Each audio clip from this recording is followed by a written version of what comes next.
here's the progress at the end of day 3. I've done this whole wall over here. A lot of the floor, I haven't done a bunch of floor today. I did mainly the jigsaw pieces for over here. You can see it's not perfect in some spots, but you know, what you're gonna do.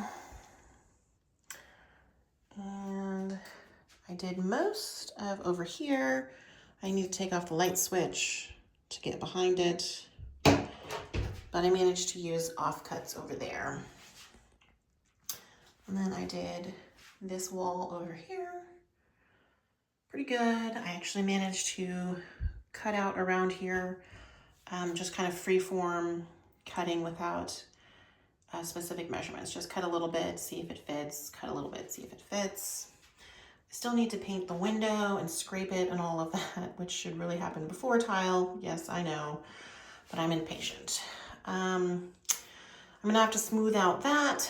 I stuck tile on and then pulled it off, and it pulled off what is either paint or wallpaper that used to be behind the plastic tile that they took down 10 or 15 years ago.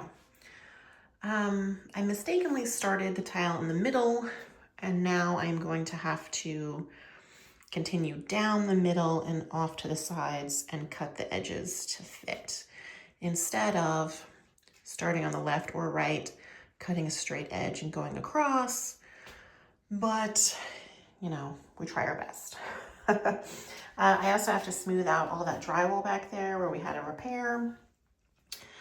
And I think paint the floor on the edge of the sink in case a little tiny bit peeks out. Same deal probably with the toilet, because as you can see on the previous tile, like grossness.